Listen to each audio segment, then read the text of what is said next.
बड'लेण्डनि football गेलेग्रा हानजाया अडिशानि भुबनेश्वराव 50 राबत काप गेलेनो ओंखारलांबाय। बेबादि बड'लेण्डनिफ्राय अडिशानि भुबनेश्वराव 50 राबत काप गेलेहैनो मोननाया बर' हारिनि मोनसे देरगाथावना बुंजायो। बिटिआरनि क'क्राझार आइएसपिएल फाइनालाव फैना एआइएफएफनि आफादगिरि कालियान चौबेआ बड'लेण्ड फुटबल गेलेग्रा हानजाखौ भुबनेश्वर 50 राबत काप गेलेनो खाबु होगोन होननानै खोथा होलांनाय बादि दिनै बड'लेण्डनि फुटबल गेलेग्रा हानजाया अडिशानि भुबनेश्वराव 50 राबत काप गेलेनो ओंखारलांबाय।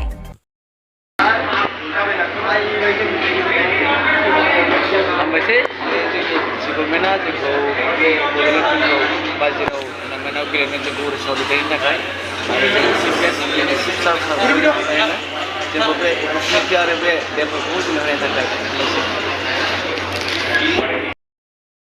दा जोंनि बिटिआरआव बिटिआरनि गभर्नमेन्ट बानजायनायाव आइएसपिएल फाइनाला 23 अक्ट'बराव जादोंमोन। बे फाइनाल खालिनि एआइएफएफनि प्रेसिडेन्ट कालियान चौबेजिया फैदोंमोन। बिथाङा जोंनो मोनसे अपरचुनिटि होलांदों जाहाथे जों 50 राव काप एक्जिबिसन गेमखौ गेलेनो हागोन होननानै। बे लेखानो जों दा उरिष्या थांगासिनो दं।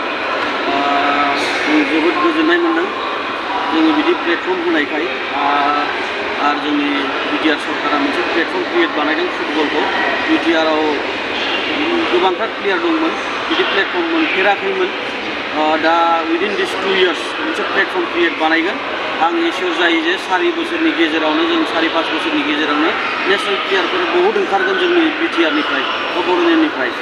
आरो जाहैबाय जोंना बेयाव 18 जन प्लेयारफोर दं, कच दं सासे, ओमफ्राय आं एसे मेनेजार दं, ओमफ्राय फिजिअबो दंफायो जोंजों।